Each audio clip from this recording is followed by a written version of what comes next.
This is a help video for the DC Operational Amplifiers game in Circuit Tutor, Level 2, Problem Type 1. So I'll go ahead and enter that game now. Now, as always, you should have first viewed the introductory tutorial for this game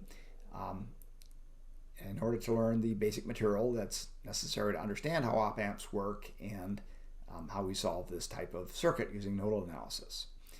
Presuming you've done that, it's also a good idea to look at some worked examples here, which are similar to the problems. And so clicking on that example, we could look at a variety of worked examples, which I strongly recommend you do before trying to work a problem on your own. So for now, I'm going to go straight into a problem at this level 2.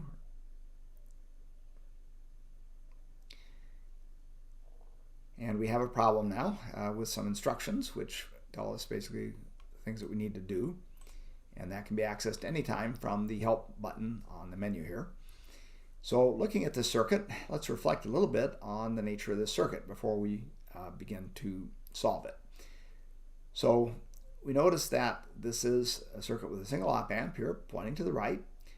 Again, there are power supplies not shown, a positive supply and a negative supply, both of which are connected to ground.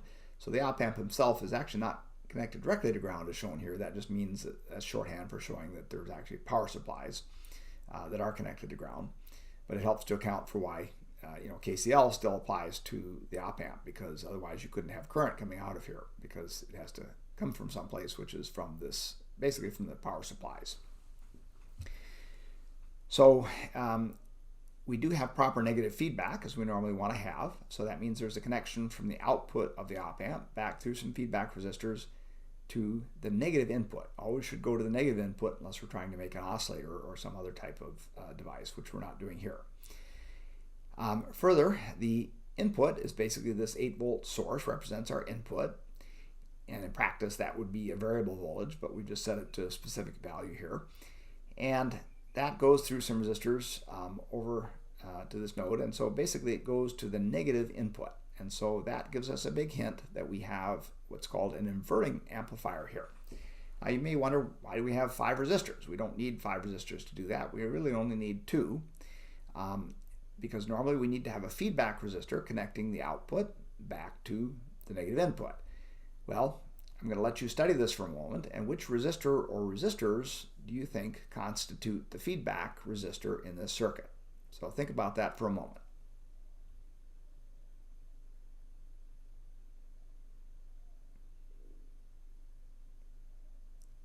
Okay, so hopefully you have concluded that it's actually the series combination of the 9 ohm and the 8 ohm that are really the feedback resistor here.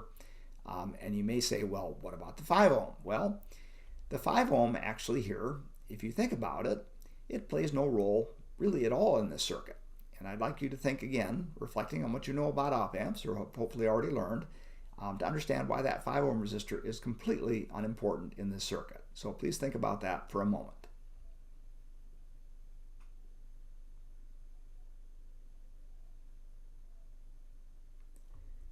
Okay, so the reason, as you hopefully remembered, is that there is absolutely no current going into the either input terminal of an op-amp. There's current at the output, yes, but not on the inputs. Remember that current at the output has to come ultimately from ground via the power supplies that are not shown here. And since there's no current going in there, that means there's no current through the 5 ohm resistor, and no current also implies no voltage and no power there.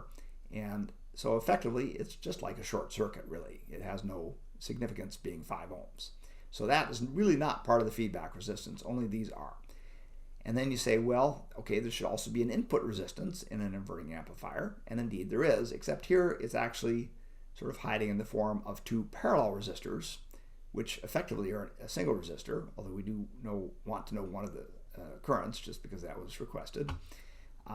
But together, the parallel combination, which would be 45/14ths, if you think product over the sum, ohms, that would be the input resistance here, connecting the input source to the negative terminal. So really, there are effectively 2 resistors, but we need to get to that point. And in fact, the hint tells us that we should simplify the circuit before starting the analysis. And in fact, you could do it without doing that, but it's going to be much more complicated. So it's really a very good idea to think about these hints. So we're going to go into the circuit editor.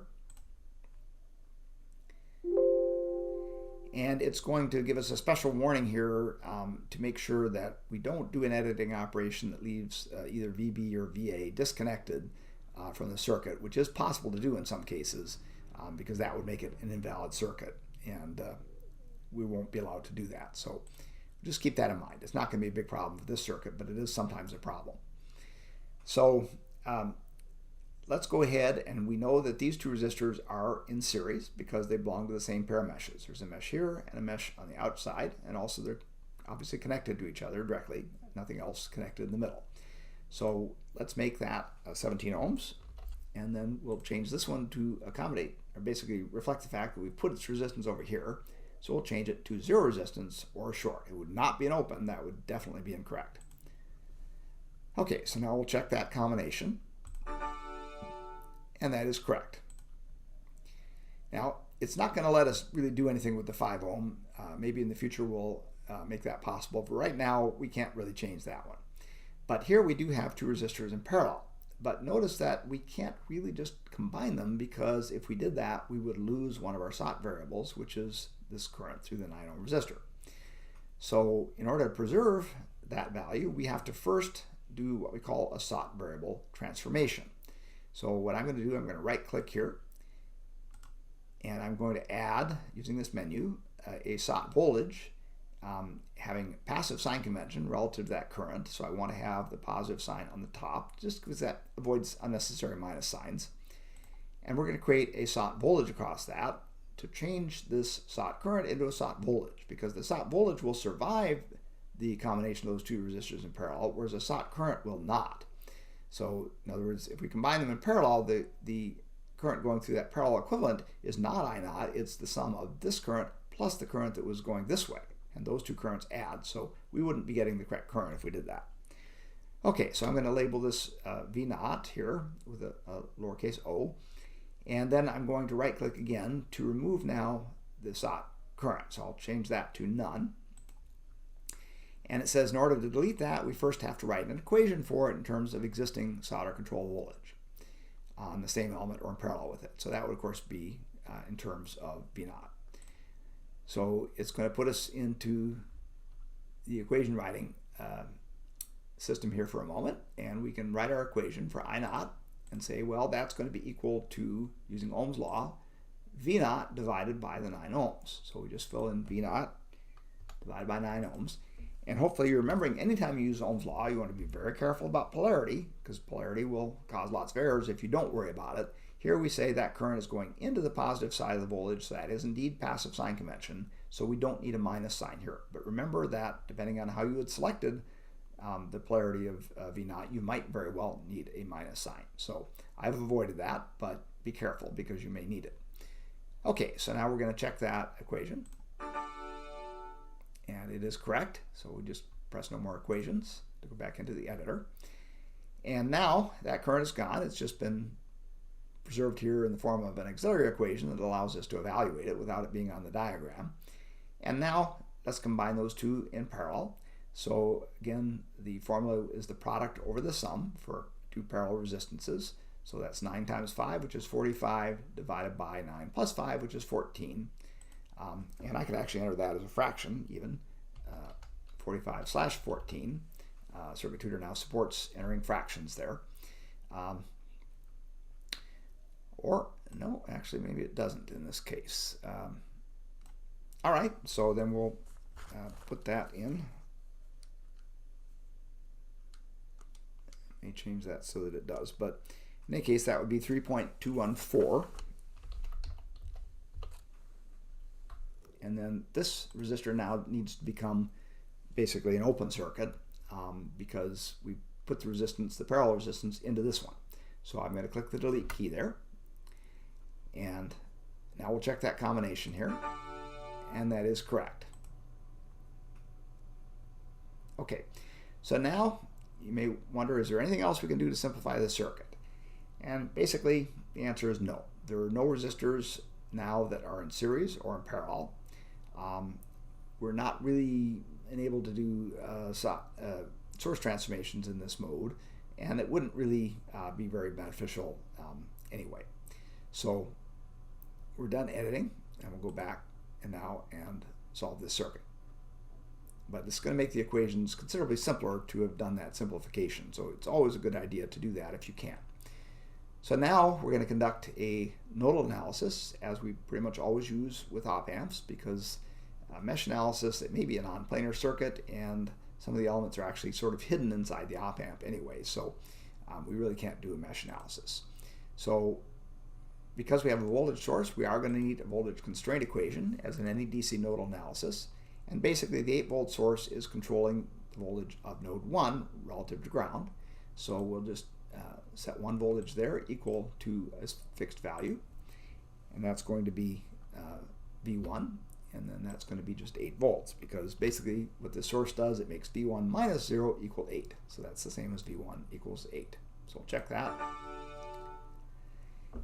And now, because we have an op-amp, for every op-amp, we have to write an input voltage constraint equation, which is this type. And that's something that's unique to op-amp circuits. You don't have it if there's no op-amps present. So what that basically says is that due to the negative feedback and the virtually infinite gain of an ideal op-amp, that since this voltage is finite, this voltage difference has to tend towards 0. Otherwise, it's not possible to have that infinite gain and maintain a finite voltage here, as we need to do. So therefore, V2 has to be the same as this voltage, which is 0. And so that basically gives us a very simple relationship that says V2 has to equal 0, because of the fact that the positive terminal is connected to ground. Now, if this was connected to some other node, it would not say this. This virtual ground idea only applies when one side is connected to ground, which it is here. Okay, so we enter V2 there. And so now we actually know 2 of our 5-node voltages already. Now, we're done with that. So now we have to go to the sort of core equations for a nodal analysis, because nodal analysis, as you remember, is based on a systematic application of Kirchhoff's current law. So we're going to write equations like that. And potentially we could write them for 4 different nodes now that we've simplified the circuit. Notice we have fewer nodes than we did before. We started with 5. So let's think about node 1. Well, there's a problem right away with that, because it's attached to a voltage source. And remember that if we want to sum the currents leaving this node, we'd have 2 of them. The terminals are just to measure this sought voltage. And this one we won't know, because the current through a voltage source is whatever it needs to be based on the things that it's connected to. And therefore we don't know what that is at this point. And so we cannot write a KCL equation for node 1. So we won't try to do that. In a sense, the node 1 is part of the reference supernode. You can think of it as the reference node plus this are connected by a voltage source. That's really a reference supernode, all of that. And so we don't write a KCL equation usually for the reference node. Okay, so now how about node 2? Well, that one is connected only to the input of an op-amp, which doesn't draw any current. And so that is a candidate for writing a KCL equation. Now you could say, well, we just know V2 equals V4. Why not just write that? And you could in principle, but Circuit Tutor is going to treat that as a KCL equation. So we're going to write it for node 2. And basically, we just have one current here because there is no current into the input of an op-amp, just by the properties of an op-amp. So that's going to be equal to 0. And so this current, it'll just be one current, and it doesn't matter whether we take the current going this way or this way, really, because there's only one for this node. So we'll make that V2 minus V4, or you could switch it around if you like, divided by the 5 ohms. And really, even the value of the resistor is not important here, because it's not going to matter for this purposes of this equation anyway. Okay, so that is correct. And now that was node 2. Node 3, I want you to think for a moment, can we write a KCL equation for node 3?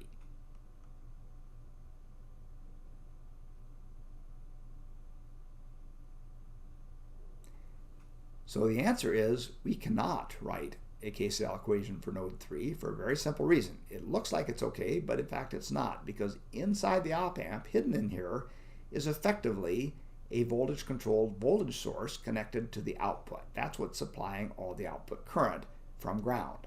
And therefore, or effectively from ground, it's really through the power supplies. And because of that, we don't know the current through a voltage source. We don't know this output current, and there's no way to determine it directly. And so we cannot write a KCL equation here because we wouldn't know what to put for that current. So we won't try. And that would be an error if you do try. So next we go to node 4, and there it's connected only to resistors. So clearly that is a good candidate for a KCL equation because there's no voltage source there. So we'll select that one, and we're going to have 1, 2, 3 resistors to include. 1, 2, 3. And again, you might argue, well, there is no real current there, which is true, but that's going to be reflected by this other equation we've already written, and so we really still need to include it here in the equation. Actually, you might be able to get away with leaving it out, I guess, in terms of the way the program works, but I'm just going to include it. Okay, so we want the current through the 3.214, the equivalent resistance there, so that's going to be V4 minus V1 for the current leaving that node. And then we put the value of that resistance, that equivalent resistance, which is 3.214. And then the current through the 5 ohm, we'll just include that as V4 minus V2 divided by the 5 ohms. And then through the 17 ohm equivalent resistor, that's going to be V4 minus V3 on the other side divided by the 17 ohm equivalent resistance. These are both equivalent resistances in these two cases. So that should be the equation. And indeed that is accepted, is correct. And we're now basically done. You know, this doesn't count as one of the equations because that's for an auxiliary variable. So really, we just have 1, 2, 3, 4 equations and 1, 2, 3, 4 node voltages. So we have the correct number of equations. But we still have to write 2 SOT variable equations. So we're not finished yet. So we'll choose a SOT branch voltage across the 3.214 resistor. And we write that the value of V0 here is just equal to a difference in node voltages, namely V4 minus V1, because that's just the definition of that voltage. And so we want to express it, as always, in terms of node voltages when you're doing a nodal analysis. So that'll be the equation.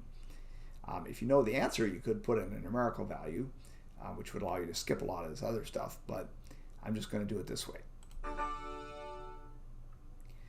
Okay, then the other one is V30, and that is basically the voltage here minus the voltage of the ground, V3 minus V0 in the double subscript notation. And so that will be considered a SOT non-branch voltage because it is not across any single circuit element. And notice that the op-amp here does not count as a circuit element because it's a 3-terminal device. It's not a normal 2-terminal device like this, so that's not considered a branch for this purpose. Okay, so V30, that's just V3 minus V0 by definition. So V0 is just 0, and so that's just going to be V3. Very simple equation. Okay, so now we've written all of the required equations. We'll just click no more equations here. Okay, so now we need to put these into simplified form, and we'll do that on the next form. So let's begin. Now the auxiliary equation does not go in here because again that really just involves the SOT variable V0 and the original SOT variable I0. So that's not one of our main equations. So that will not go in this form. There is no variable V0 or I0 we can use here. So instead we're going to start with this one, which is V1 equals 8. So that means 1 times V1 equals a constant value of 8. That's just a way of writing it here in standard form. V2 is equal to 0. Well, we have to have a 1 times V2, or really anything times V2, is equal to 0. And then this equation says that V2 divided by 5 minus V4 divided by 5 is 0. Let's just multiply through the 5 and we'll enter an equivalent version. We're allowed to do that here. So I'm just going to put this as 1 and V4 as minus 1. That's equivalent to the equation that's written here. And we're allowed to multiply these equations by constants if we want. So now we come down to the last one, which is a little bit more complicated. So we see for V1, we have -1 over 3.214. And we actually, now supports entering fractions. So I'm going to just 1 over 3.214. It will compute that for us automatically. So we'll go to the next text box, and we see that's the value of it. And then we have V2, which has a coefficient of -1/5 or minus, well, we can enter it as -1/5 if we like, or just -0.2, which will be the same thing. And then for V3, we see we have -1/17 is the only coefficient there. So I'm just going to enter again, that's -1/17. It will convert that automatically to a decimal for me. So that's -0.05882. And the V4, now we have 1 over 3.214 and 1 over 5. And we actually computed those two values. That was the 0.3111 and the 0.2 when we did the others. So we can just add those together probably mentally and just say that's going to be 0.5111. And notice that these are both positive now, because before they had minus signs, but now they have positive signs for V4. So that's just the sum of these two absolute values, essentially, gives us the V4 coefficient. Or you could work it out again if you like, but that saves a little work. Okay, so I'm going to check that now. And that's correct. And we could have skipped to the final answer, by the way. If you notice that little button, if you know the final answers, you can skip, and that's, in this kind of circuit, actually it would be pretty easy to determine the final answer. So that might have actually been a good way to save some time. But I'm just showing you the full method in case you want to use that. Okay, so now we are going to put this into a matrix equation, which we really will not want to use to actually solve, but I'll copy it and we'll check that. Okay, so now basically it gives us some instructions that say don't use MATLAB, don't use your calculator to solve this. Instead, just use simple substitution. Much easier, frankly. And then we want to retain a record of that. So now we need to find these 4 voltages. And again, we could skip this if we want. If you want to go straight to the output voltage, that's fine. And you'd have to find both of the sought voltages, actually. So that might be, well, it wouldn't be too hard, but as a beginner, you might not want to try to do that. So, anyway, the V1 is going to be 8 volts, so we'll just enter that as 8. The V2 we know is 0, so we'll leave that alone. V4, because of this equation, or equivalently this equation here, we know V2 and V4 are the same. So V4 is going to be 0, and we just really need to find the remaining one, which is going to be V3. So to do that, we'll just use this last equation here, and I've kind of show you that on paper here. So we've written negative 0.311 times V1. Well, we know V1, that was the 8 volts, so I just put in the 8 volts here. Minus 0.2 times V2. Well, remember V2 here is 0, so I just put in 0. Minus 0.05882 times V3, so we have that. And then plus 0.5111 times V4, but again, V4, by virtue of this equation and this one, we see that it's also 0. So basically those two terms go away, and we just have this term and this term. So we just multiply that out and bring it over to the right-hand side. That's going to be 2.4888, just doing the math, which you can probably, you can see right away that's approximately 2.4, but there's some extra digits there. And then we divide by the coefficient here, the minus 0.05882, and then just doing the math there, that gives us negative 42.3 volts. Now, since that's the output of the op-amp, we'd want to make sure that actually the output, the op-amp voltages, supply voltages, would have to be bigger than that in magnitude. So we need rather large voltages to make this circuit not be in saturation. So we're not worrying about that too much here, but in practice, if you were using plus or minus 12 volt supplies, this would really only be negative 12 volts, and your op-amp would be in saturation, and the assumptions we've made here would actually not be valid. So that's a whole different ball game if you go into saturation, but we're going to assume now that we didn't. So now we'll just enter that value for V3 of negative 42.3. But again, if you're making real circuits, you got to be very aware that that would oftentimes cause saturation unless you had large voltages that are tolerated by your op-amp supplies. Okay, so we'll check that, and that is correct. And, well, okay, next step is to basically evaluate the SOT variable equations. So now the V0 is V4 minus V1, and that's just 0 minus 8, so clearly that's -8. Very easy to find. V30 is the voltage V3 minus V0, and so that's just equal to V3, which we've already found is this -42.3. And I0, remember, was just the V0 value, which is -8 divided by 9. So that's just -8/9. And if I want, I could type the decimal right away, or I can just type -8 divided by 9, and it'll evaluate the fraction, which of course is -0.8888, repeating decimal, as is always the case for ninths. Okay, so we'll check those.